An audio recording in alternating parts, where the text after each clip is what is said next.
viva, Sónia. Sónia Sebastião é convidada nesta edição do Ciência Com, podcast da Escola Superior de Comunicação Social. Sónia Pedro Sebastião é doutorada em Ciências Sociais, especialização em Ciências da Comunicação, mestre em Ciências Políticas, professora catedrática no Instituto Superior de Ciências Sociais e Políticas da Universidade de Lisboa, onde obteve habilitação em Comunicação Estratégica. Desde fevereiro de 2022 é diretora do Centro de Administração e Políticas Públicas e investigadora sénior no Grupo de Investigação, Comunicação, Cultura e Representações. Bem-vinda, Sónia. Qual é o contributo da comunicação estratégica para a comunicação institucional mais ética, mais transparente, mais eficaz? Eu gostaria que fosse um grande contributo, porque a comunicação estratégica, estando posicionada no nível da tomada de decisão, a tomada de decisão deveria de ser pautada por valores éticos, valores humanos e por uma coisa que eu estimo muito, que é o imperativo categórico de Kant, não fazer aos outros o que não queremos que nos façam a nós. E se a comunicação estratégica puder fornecer informação a quem toma decisões, para que essas decisões sejam tomadas em consciência para não fazer o mal, já estaríamos numa sociedade um bocadinho melhor. Senti no tom da sua resposta uma aspiração, ou seja, ainda não chegámos lá. Não, ainda não chegámos lá porque os imperativos do mercado são sempre superiores aos imperativos éticos. Por muito que desejemos ser boas pessoas, acima de tudo queremos ter lucros e na comunicação estratégica tomam-se decisões para se alcançarem objetivos. Objetivos que estão relacionados com lucro, com a obtenção de votos, com sucesso institucional, por vezes sem respeitar o outro, que pode ser um concorrente, pode ser o cidadão, pode ser uma instituição, enfim. Nem sempre se pensa no longo prazo e decisões imediatas podem ter um retorno imediato satisfatório para quem está a tomar a decisão, mas depois ter consequências a longo prazo que vão ser catastróficas para a sociedade.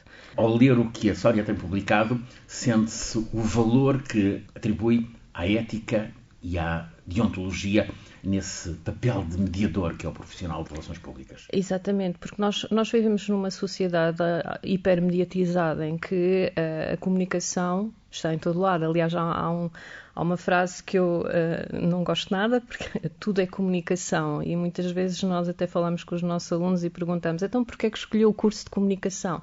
E eles dizem, porque eu desde pequenino que sei falar muito bem e que toda a gente diz que eu comunico muito bem. E eu logo aí fico desolada, porque comunicação não é falar, comunicação é fazer comunidade. Ora, esta é a raiz da palavra. E hoje em dia, com a proliferação da tecnologia, com a proliferação das profissões e das ocupações associadas à comunicação, nós temos muito ruído, temos muito conteúdo, muitas vezes esse conteúdo é produzido sem qualquer objetivo ou com objetivos individuais. E isso não é comunicar. Permita-me uma pergunta, diria, pessoal. Quando é que a Sónia escolheu esta área da comunicação? Esta área da comunicação caiu-me um bocadinho no colo. Fez rádio quando era uma menina. Fiz rádio de forma muito amadora. No 9º ano publiquei uma reportagem num jornal local, sem querer, não é? Fiz o trabalho na escola e houve um professor que achou que aquilo tinha um formato de reportagem. Estava ali um sinal. Não sei se estava um sinal.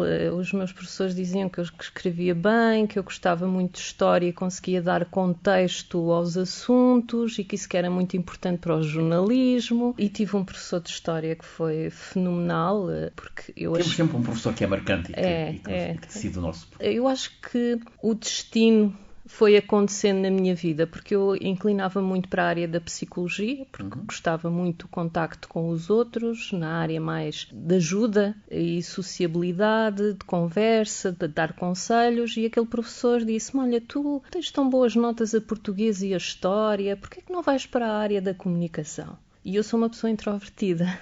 E achei aquilo, isto não vai resultar. Então sou tão tímida, eu mal consigo falar em público. tenta, vai ali para a escola do Adriano Moreira, que eles têm as ciências sociais e políticas, tu gostas muito desse entorno, gostas muito de compreender os porquês das coisas, vais à história, vais à cultura. A psicologia também está lá. E a psicologia também lá está. E eu achei, bem, se calhar é um coquetel certo. E aquilo que os meus colegas não gostavam nada, que era o tronco comum das ciências sociais e políticas, era aquilo que eu mais gostava. Portanto, eu não queria propriamente pôr a mão na massa, eu queria sim perceber os porquês, perceber como tornar aquele trabalho. Eu fazia muito trabalho de investigação já na licenciatura. E acho que foi isso que depois me conduziu a ficar como monitora. O jornalismo que ele levou àquela reportagem inicial, não atentou? Não me adiantei. No entanto, hoje em dia eu investigo comunicação de sustentabilidade. E o artigo era sobre a fábrica de reciclagem de papel do Prado. Portanto, já nessa altura eu estava a perceber que as questões da sustentabilidade e o impacto que isso podia vir a ter na sociedade, nas gerações, nas próprias empresas, na necessidade de reconversão das empresas, dos seus processos de produção, já nessa altura eu estava a ficar muito sensível a esse tema.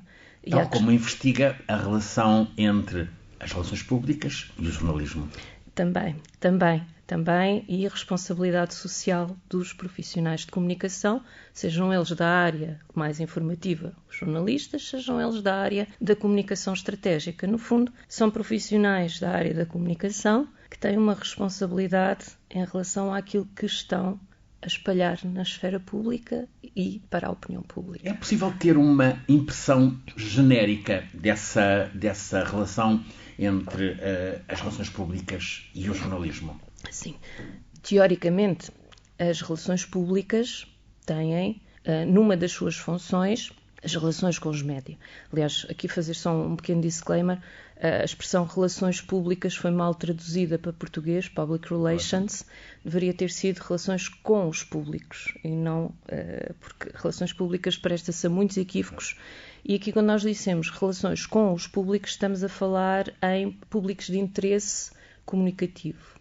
O jornalista é, e na história das relações públicas, o primeiro grande público de interesse desta profissão, porque compete às relações públicas fazer a mediação entre as organizações, sejam elas empresas ou sem fins lucrativos, estatais, governamentais, o que seja, e preparar a informação, ou pelo menos ter a informação disponível, preferencialmente informação transparente, credível, verdadeira, para que o jornalista depois, com essa informação, possa construir a sua peça, seja uma notícia, seja uma reportagem, e mediante, naturalmente, o interesse público dessa informação. E a outra questão, o Relações Públicas, quando prepara a informação, tem de ter em atenção o interesse público que essa informação vai ter. Infelizmente, por vezes, distorce esse interesse a bem de um interesse mais empresarial ou corporativo. E isso faz com que a relação com o jornalista nem sempre seja uma relação fluida ou saudável.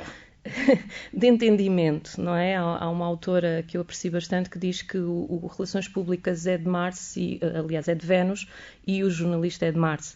E isto acaba por criar aqui alguma incompatibilidade, alguma concorrência, algum frisson na relação. Felizmente, nós também temos muito bons profissionais da área das relações públicas, da consultoria de comunicação, que estabelecem redes com jornalistas, redes de confiança, duradouras no tempo, e isso é um sinal, claro. É um sinal de saúde daquela relação e que, efetivamente, o profissional sabe preparar a informação, sabe fornecê-la no momento certo e com os dados que o jornalista efetivamente precisa para fazer o seu trabalho.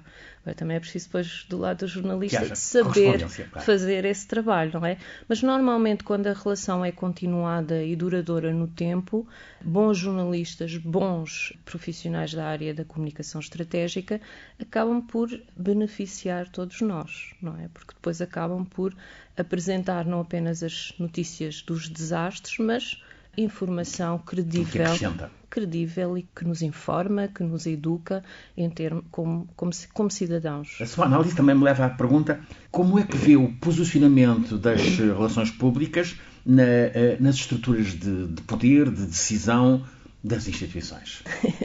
É importante nós termos em atenção que, se nós formos ver a classificação das profissões em Portugal, existe efetivamente o diretor de relações públicas, o técnico de relações públicas e existe o jornalista. Depois começaram a surgir outras designações por causa do tal rótulo que não é de muito agrado, consultor de comunicação, assessor, etc. O nosso tecido empresarial é um tecido empresarial de nano, micro, pequenas e médias empresas. E isto faz com que não haja muito espaço para que grande parte das nossas organizações tenha um departamento de comunicação. E a função de comunicação e das tais relações com os públicos acaba por ficar dispersa no departamento de marketing, no departamento de recursos humanos. São muito poucas aquelas que têm efetivamente um departamento de comunicação. E ainda menos aquelas que têm um CCO, um Chief Communication Officer. Há grandes empresas que têm, se calhar não lhe chamam CCO, diretor de comunicação, agora está na moda o diretor de felicidade. Temos também os Corporate Affairs, que também são da área da comunicação. Há aqui a função acaba por estar de certa forma pulverizada e por isso é que nós, quando ensinamos comunicação estratégica, temos o cuidado de ensinar que nós ensinamos a comunicação estratégica próxima do centro de decisão, as funções do tal CCO, o estrategista de comunicação. Contudo, também informamos os alunos que a função de comunicação está dispersa pelas organizações nos níveis operacional e tático. Habitualmente, quando os nossos alunos saem dos bancos da universidade, muitas vezes eles começam pela parte tática, tal como um jornalista começa por ser um estagiário. O que é isto da parte tática? É a produção do conteúdo, é obedecer a indicações que são dadas por um diretor, por alguém que está acima, não é? Eu gostaria muito que os nossos alunos também se estivessem envolvidos na área do planeamento de comunicação, porque aí já vão estar mais próximos de quem decide a estratégia de comunicação, mas não é linear, e aliás em Portugal nós ouvimos muitas vezes isso foi um problema de comunicação, e cada vez que eu ouço isto eu pergunto, então quem foi o profissional de comunicação que definiu a estratégia de comunicação? A política está cheia desses recursos. E normalmente quem definiu a estratégia de comunicação, se é que ela foi definida, foi um político ou um advogado, não foi um profissional de comunicação. E isso faz com que depois haja muitos erros de comunicação. Aliás, quando tivemos o ano passado todos aqueles incêndios florestais e que foi definida uma task force para fazer a avaliação, nós vimos a composição da task force, portanto, os maiores problemas que aconteceram, obviamente as vítimas, os incêndios, mas a culpa foi da comunicação, mas a task force não tinha ninguém da área da comunicação. E, portanto, se o problema é de comunicação, quem é que tem de resolver problemas de comunicação? Somos constantemente confrontados com a questão da verdade absoluta. Será que a verdade é um valor cultivado na preparação dos estudantes da comunicação, neste caso de relações públicas? Pelos meus, sim. Só que temos de ver que a verdade não é absoluta. Pois é isso. Temos de tentar que... A verdade possível. Não é só a verdade possível, é a credibilidade. Sermos credíveis em relação àquilo que estamos a dizer. Porque eu estava a comentar este exemplo dos incêndios, culparam a comunicação, mas a comunicação foi um bode expiatório. Perante aquele problema não há só um culpado. Qual é a verdade da culpa naquela situação? A verdade é ilusiva e é muito o atribuir das responsabilidades. Nós temos responsabilidades causais e de tratamento. Os nossos políticos são ases a fugir a essa atribuição de responsabilidades, não é? Eu, quando preparo os meus alunos, e eu tenho uma incidência forte nas áreas da ética e da responsabilidade social, eu procuro sempre estimulá-los ao nível dos seus valores morais e éticos. Mas tenho também a obrigação de os alertar que eles vão para um mercado de trabalho onde vão ter de obedecer também a ordens, onde vão ter condicionantes, vários fatores que os vão condicionar na sua atuação e que eles vão ter de ser corajosos para enfrentar muitas vezes a adversidade e eles, os nossos jovens, são bastante perspicazes e questionam-me sempre, sim, mas se eu disser que não ao meu patrão porque aquele conteúdo não é verdadeiro, ele vai-me despedir. E eu digo sempre, certo, então tem de fazer o seu papel de alertar, isto não é verdade, depois a longo prazo vamos ter estas e estas consequências, mas depois, na hora da decisão, a decisão é da pessoa. E eu não estaria a fazer o meu papel se não alertasse para esses problemas, porque senão depois estou a criar utopias, ilusões.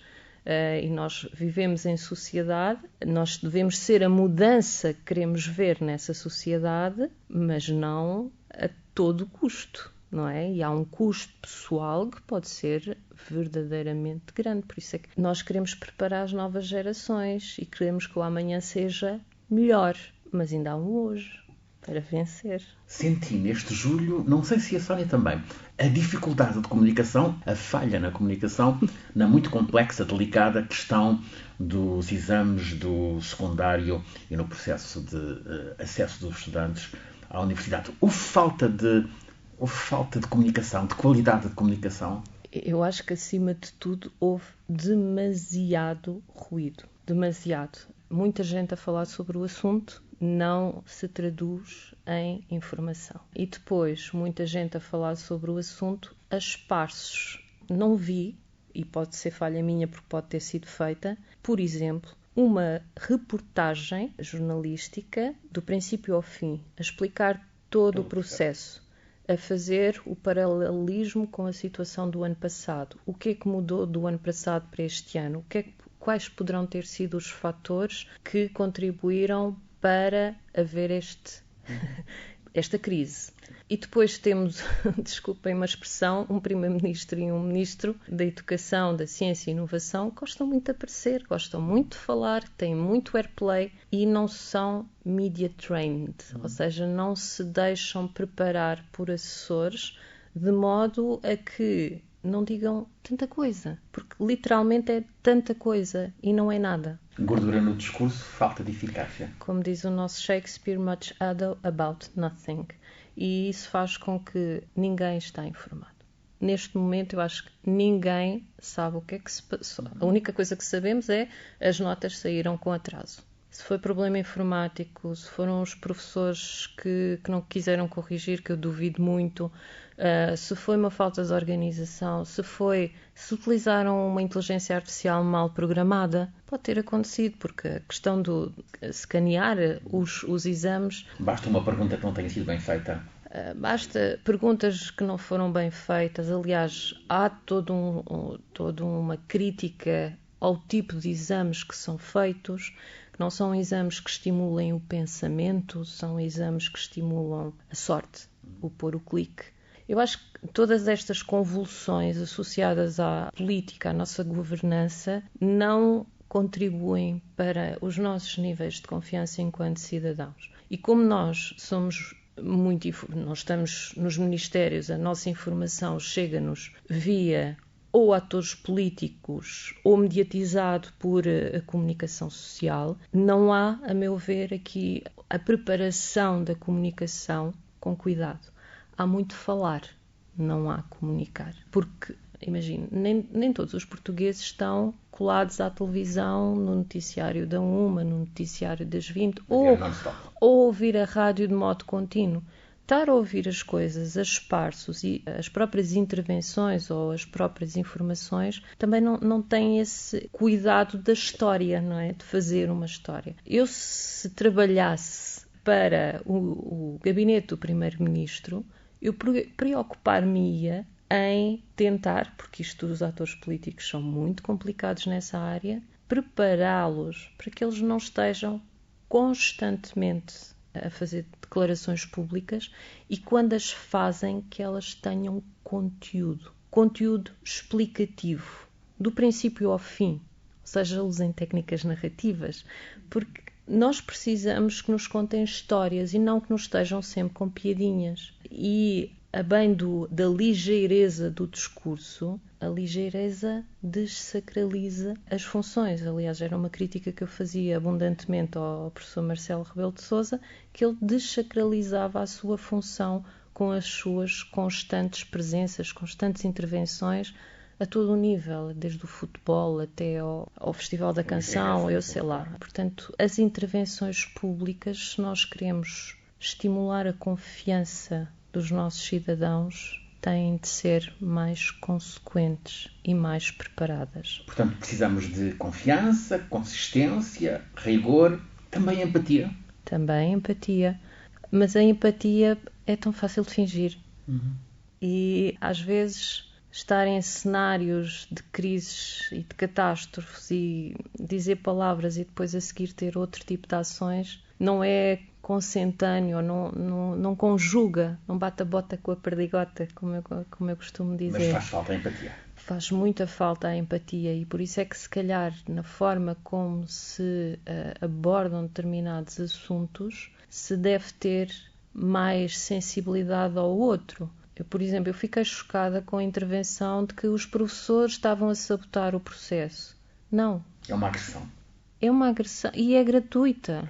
É gratuito. E ainda por cima estamos a agredir uma classe social que nos últimos anos tem sido bastante sacrificada.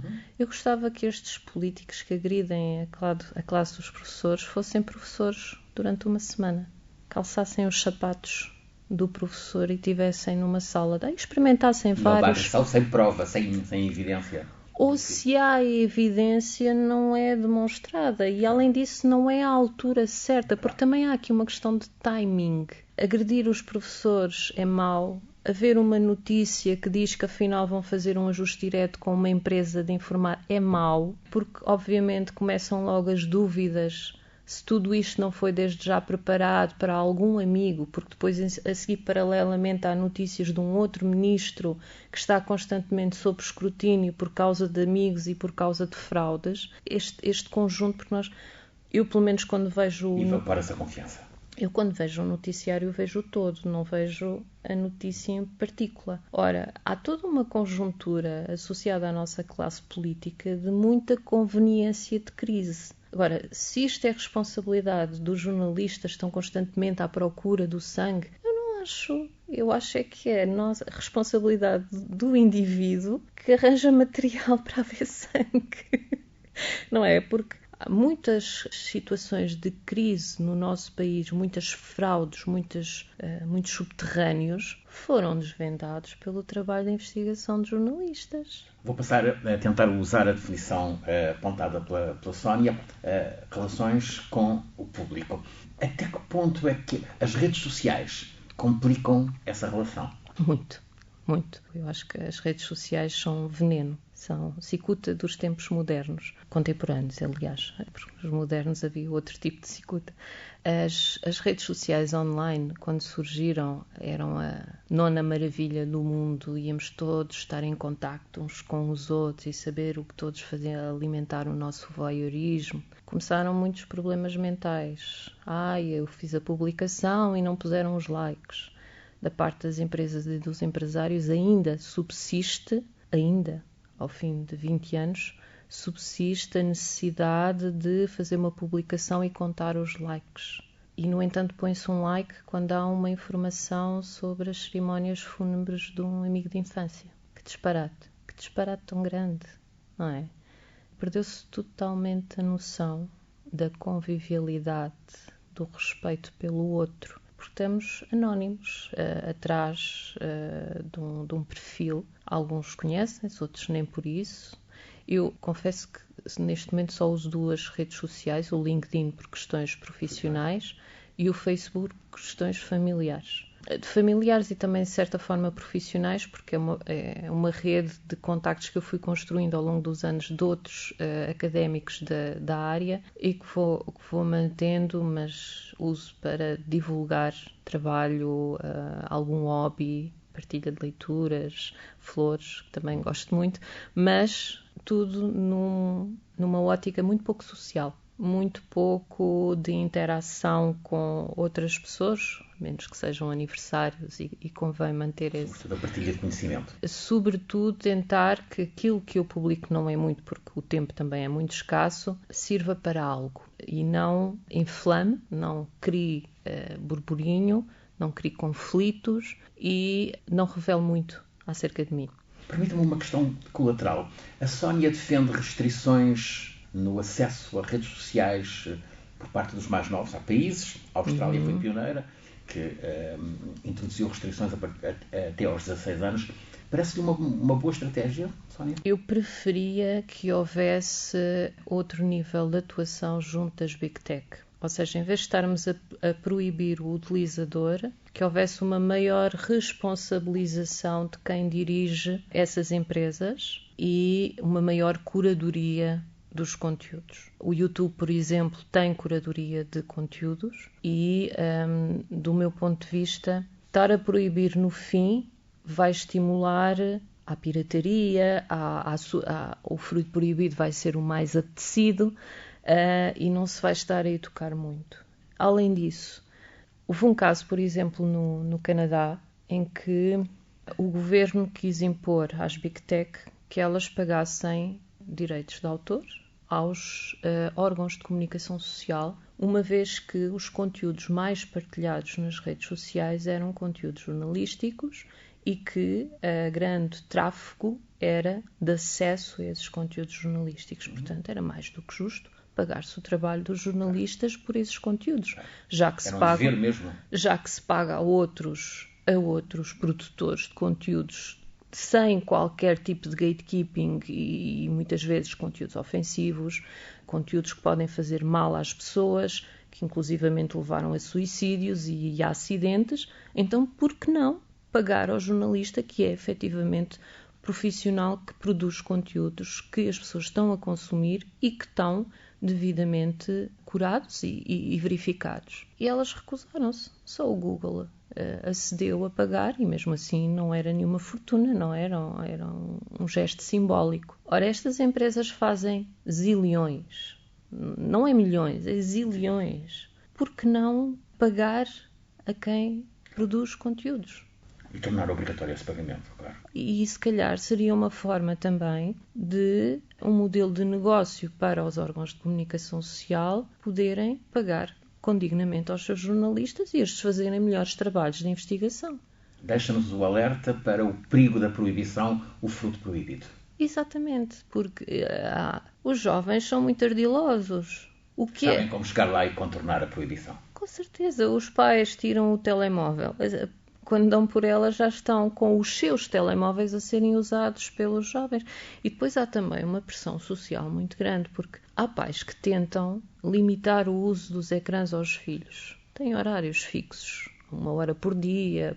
Tentam fazer isso. Tentam não lhes dar, por exemplo, um telemóvel muito cedo. Só te dão um telemóvel quando fizeres 16 anos. Ou, no meu caso, foi quando fores ganhar para o comprar. Mas depois há toda a pressão, todos os meus coleguinhas têm. Sou a única ou sou o único que não tem um telemóvel. Claro.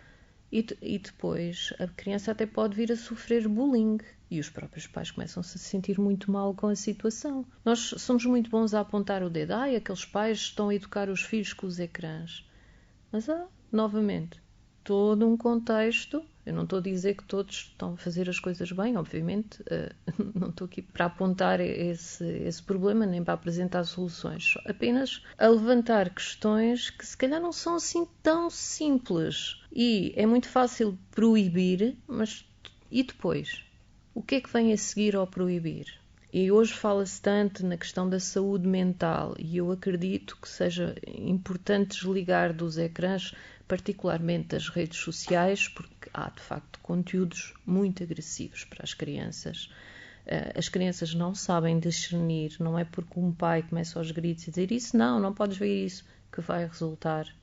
Eu ainda sou do tempo da palmadinha, mas não sei se a palmadinha se resolve alguma coisa ou se alguma vez resolveu. Do mesmo modo que também acredito que tanto mal que será muito difícil um pai estar constantemente em cima, tipo helicóptero, a conseguir perceber como ajudar o filho, como o ajudar a tomar as melhores decisões em relação aos vídeos do TikTok ou o que seja. Eu acredito muito nas redes, nas comunidades, acredito muito nos hobbies, nas crianças poderem, por exemplo, estar com os avós no campo e tratar das galinhas, mexer na terra, também porque fui criada assim, não é? Mas aquilo é terapêutico. E se uma criança estiver nesse contexto, ela não vai sentir falta do telemóvel, não vai sentir falta do ecrã. Se ela estiver na sua casa sempre rodeada com as suas coisas, sem uma ocupação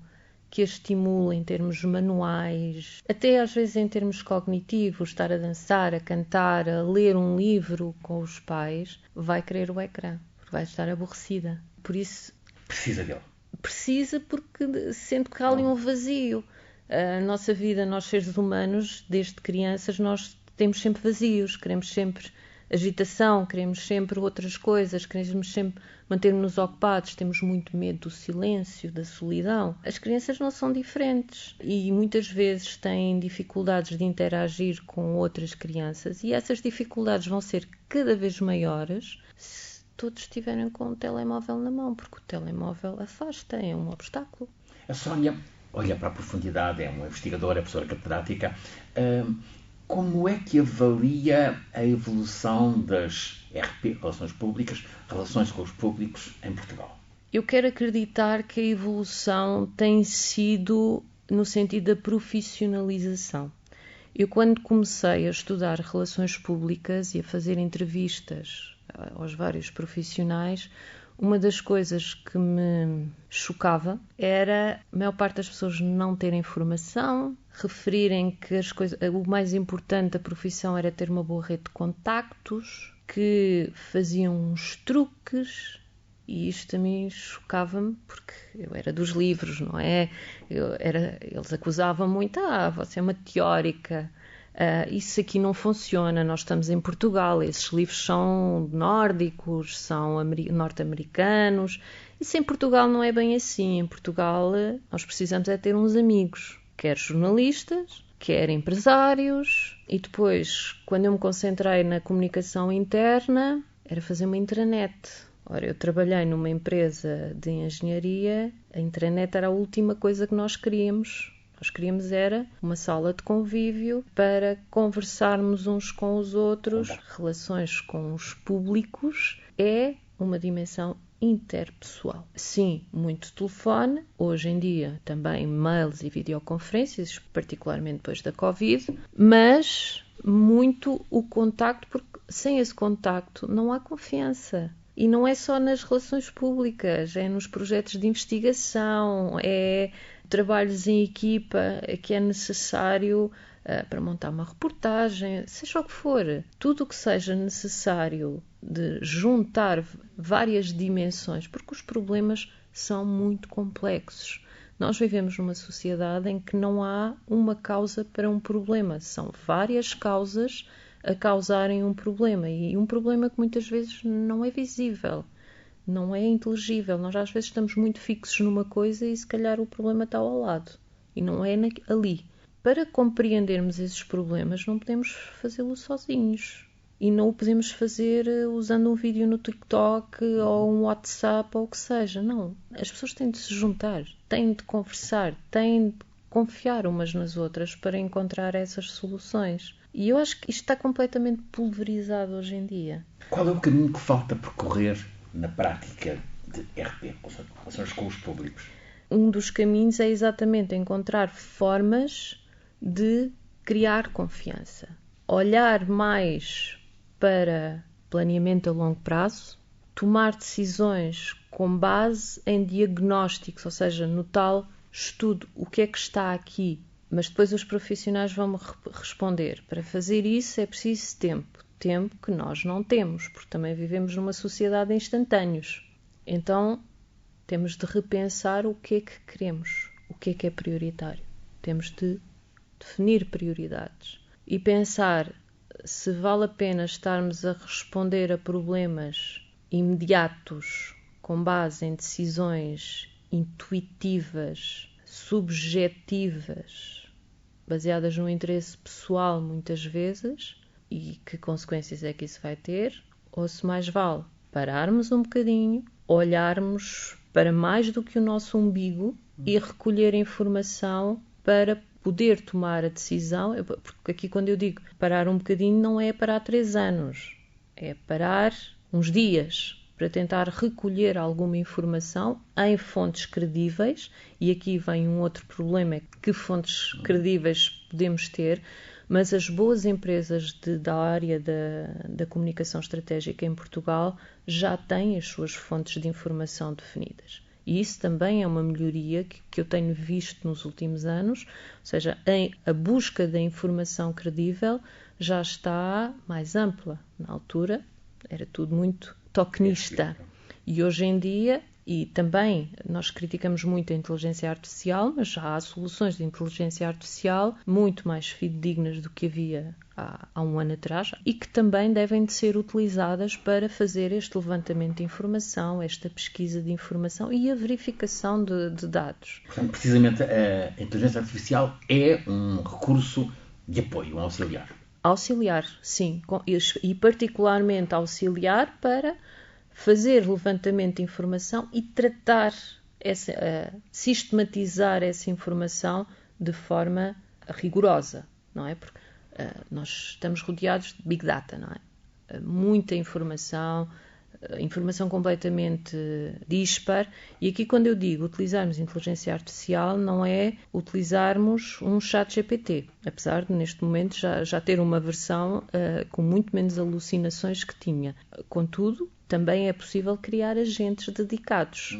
E nós estamos numa empresa, vamos imaginar, somos uma consultora de comunicação, temos de dar consultoria ao nosso governo. Vamos recolher todos aqueles relatórios que são feitos pelas múltiplas comissões e que nunca ninguém sabe muito bem quais são os resultados desses relatórios. Portanto, há efetivamente sistematização de informação, mas depois não há o passo seguinte. O que é que vamos fazer com esta informação? Há N processos de consulta pública aos cidadãos, muitas sugestões, também nem todas têm, mas quem é que faz essa triagem? Onde está a responsividade? Ou seja, não apenas vamos fazer consultas, vamos recolher, vamos fazer relatórios. E então agora vamos olhar para estes relatórios e vamos, a partir daqui, criar recomendações, criar indicações de política pública para que possam ser tomadas decisões. Eu acho que está a faltar este passo. Toda a gente diz não tem tempo, então, mas tiveram tempo a fazer os relatórios. Agora é preciso olhar para os relatórios e torná-los manejáveis. E muitas vezes desvaloriza-se o papel do profissional de comunicação neste ponto. O profissional de comunicação é um provedor de informação para os decisores. E quem melhor para Claro que muitas vezes estes relatórios têm informação muito técnica da área de engenharias, da área das finanças, mas lá está novamente, vamos trabalhar em equipa. O financeiro pode ajudar o comunicólogo. E além disso, nós temos profissionais da área da comunicação que são especializados em áreas de finanças, em áreas de economia, em áreas do direito. Não são advogados, mas têm conhecimentos. Eu tive de me transformar numa engenheira, entre aspas, durante 3 anos da minha vida. Portanto, há uma flexibilidade nestes profissionais que muitas vezes não se valoriza, infelizmente, mas nas nossas empresas de consultoria nós temos estes séniores que são pessoas com uma visão mais estratégica das tomadas de decisão. E nesse aspecto eu acho que é uma evolução positiva. E também, outra evolução muito positiva é a especialização. Temos cada vez mais agências especializadas, por exemplo, na comunicação de saúde, na comunicação tecnológica, na comunicação política, na assessoria, no lobbying. Portanto, começa a haver uma especialização, claro. Não são os... O lobbying é uma área sensível. Muito sensível. Pronto, vamos lhe chamar Corporate Affairs. A Sónia é académica, é investigadora, é professora, catedrática. Como é que a Sónia vê o papel da universidade, da escola, na formação dos profissionais de RP, Relações com os Públicos? Eu sempre defendi que para se trabalhar nas diversas profissões, nós devemos ser formados nessas áreas. Por exemplo, se eu quero ser relações públicas, eu tenho de ter conhecimentos de relações públicas. Eu trabalho numa universidade, numa faculdade que dá o curso de Ciências da Comunicação, que é o mais amplo, não é? E muitas vezes quando os estudantes vinham ter comigo e me diziam: olha, professora, eu gostei muito de relações públicas, eu gostaria de trabalhar numa agência, mas ainda não me sinto preparado, porque as jovens gerações também têm essa autorreflexão, e o que é que me recomenda para eu fazer a seguir? E eu perguntava sempre: mas em que área das relações públicas se vê trabalhar? Às vezes diziam: ainda não sei muito bem. Então se calhar vai fazer ali um mestrado à Escola Superior de Comunicação Social e vai aprender mais sobre relações públicas, e é um curso dedicado às relações públicas. Outros diziam: sim, mas eu queria trabalhar mais na área do marketing. E vê-se a fazer um mestrado na área do marketing. Não, que isso tem muita gestão. Às vezes diziam que não, outras vezes diziam que sim. E essa era a recomendação. Outros diziam: eu não quero continuar a estudar pós-graduações. E lá ia eu recomendar no meu cardápio. Outros diziam: queria era mesmo ver se é mesmo isto que eu quero, estágio, não é? Fazemos essas recomendações porque a universidade, a licenciatura, o professor Adriano Moreira dizia-nos que a licenciatura é uma licença para estudar sozinho. E eu compreendo, para um jovem que termina uma licenciatura, as coisas ainda são muito dúbias, ainda não sei muito bem o que é que eu quero fazer. Eu, enquanto fui coordenadora da área de Ciências de Comunicação, e fui durante 10 anos, entre 2014 e 2024, a minha preocupação foi sempre explicar aos alunos o que é que eles poderiam vir a fazer, e eu lecionava relações públicas, relações com os médias, assessoria mediática, a comunicação integrada, portanto, tudo cadeiras da área da comunicação estratégica. Eu tinha sempre a preocupação de explicar, com esta teoria, o que é que vocês podem vir a fazer. E tinha sempre uma aula dedicada às profissões, às funções. Que funções é que estas matérias vos capacitam? Planeamento, a produção do conteúdo, definir uma estratégia de redes sociais, o que fosse. Tinha sempre esse cuidado para que não houvesse aquele fosso entre para que serve a teoria. E estamos a falar de um curso de banda larga que tem psicologia, sociologia, história, jornalismo, tinha várias disciplinas, e eu acho que consegui explicar o porquê da banda larga, o porquê de nós trazermos, de ser importante termos noções de sociologia para definir uma estratégia de comunicação digital, para conhecer os meus públicos, para conhecer as minhas audiências. O porquê da psicologia, pegar nas teorias da psicologia e explicar como é que as iam usar. Claro que eu também dei uma cadeira de Teoria da Cultura, e a Teoria da Cultura abordava muito os conteúdos da música, do cinema, da televisão, da literatura, pegava muito na questão dos mitos e dos símbolos, e aquilo era denso. E filosofia também, ia buscar o Kant e o Nietzsche e o Loitar e aquelas coisas todas. E eu achava, bem, eles vão, quando chegar ao final do semestre, isto vai ser um hecatombe. E era sempre muito surpreendida, porque o trabalho da estimulava o interesse. O trabalho da avaliação era sempre a produção deles, uma produção de um vídeo para o YouTube, uma reportagem, eles escolhiam, mas era sempre um conteúdo com base naquilo que estavam a ver.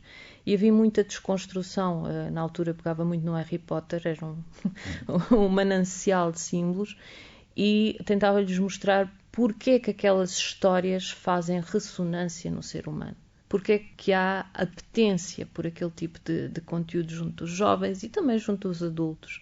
E é verdade que chegava ao fim do ano, não era a disciplina mais amada, mas passado 3, 4 anos começava a receber e-mails a dizer: agora percebo porque é que a teoria da cultura era importante. Foi a minha cadeira favorita. E eu, isto muito já longe de mim, portanto já não era a graxa, mas eu acho que nós, como professores universitários, temos muito esse papel de não dar a receita do bolo, ajudar a construir e a ajustar essa receita, porque nós temos Nós temos de atualizar os conhecimentos à medida que a sociedade se vai transformando, naturalmente, mas os instrumentos de leitura da sociedade, eles não são inventados hoje. E aqueles que já foram inventados às vezes há séculos, continuam a ser muito úteis para nós olharmos para aquilo que nós somos. Porque o ser humano não muda na sua essência há muitos anos, não é? O ser humano, as suas necessidades,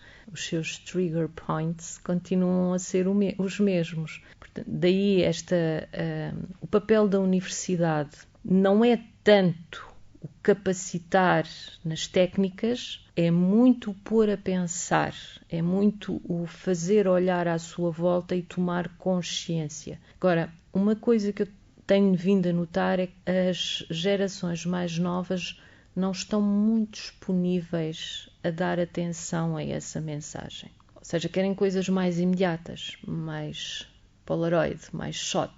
Eu, como professora, não estou preparada para dar shots, porque... não quer. Porque sou de outra geração e já na altura da minha geração havia ali um clash entre eu e os meus colegas, porque, lá está, eu tinha aquela preocupação de cavar, tentar... ter a mão na terra. Completamente. Ir ir um bocadinho mais à religação, a ligação do humano, a natureza, e sempre me fez alguma confusão o desligar. Uhum. Hoje em dia eu gostaria muito que desligassem da tecnologia e ligassem mais ao humano e ao natural. Nós vivemos numa sociedade em que a prioridade é a economia e finanças, e estamos a cometer um grave erro, porque nós podemos viver com menos dinheiro e melhor. E essa afã, porque, por exemplo, há 10 anos atrás, eu perguntava: vocês estão aqui para tirar o curso de Ciências da Comunicação, qual é a profissão que querem seguir? E eu ouvia coisas como: quer ser pivô de televisão. E eu, com certeza. Outros queriam ser repórteres de rua da televisão, claro, para entrar em direto. E há uns 10 anos esta parte, a história foi mudando. Foi mudando para influenciador, youtuber. E eu sempre perguntei: mas isso é o quê? Isso dá dinheiro? Até que um dia ouvi alguém dizer: não preciso ir trabalhar, basta-me jogar jogos e fazer apostas online e enriqueço. E eu acho que a nova geração ainda não percebeu que não são todos Cristianos Ronaldos dos videojogos, nem dos influenciadores desse mundo, que é um mundo restrito para poucos, que não é pelo facto de eles estarem a seguir essas pessoas e serem os seus ídolos, que ainda não consegui perceber o que é que há ali de ídolo, porque para mim um ídolo é alguém que faz a diferença no mundo, e estas pessoas não fazem diferença nenhuma no mundo. Porquê? Porque é que se dá tanta atenção a isso? E é um professor, e não é só os universitários, é um professor numa sala de aulas que está ali com um papel definido e que é um papel estruturante, se desvaloriza tanto. Que também é a nossa ideia. E que deveria ser nosso ídolo. Porque ali está a essência, ali está a ser. No espectro não está a essência, está a virtualidade, está efêmero. E esse efêmero, hoje é um, amanhã é outro, depois é outro. Não se cria raiz, está-se a construir em cima da areia.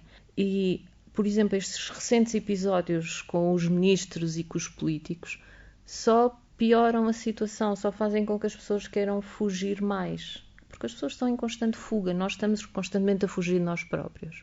E com estes estímulos, com esta falta de exemplos, eu tenho os meus heróis, os meus modelos desde a infância e continuam a ser aqueles os meus modelos. Claro que não já com aquela intensidade, quando era jovem tinha os ídolos musicais, hoje em dia quase que não ouço música, mas é uma opção, porque a vida nós vamos construindo, e lá vem a psicologia, não é? Vamos construindo a nossa aprendizagem, as nossas cognições com tudo aquilo que vamos tendo ao longo da vida. Se aquilo que temos é tão... fugiu, desapareceu, é uma lagartixa a fugir, fica sem o rabo. E a seguir, o que é que vem? Não é? Sónia Pedro Sebastião, a convidada nesta edição do Ciência.com. Muito obrigado pelo prazer de a escutar, de nos pôr a pensar de Ciência.com tem a direção técnica de Pedro Sousa e Nuno Portugal. A condução é minha, Francisco Sena Santos.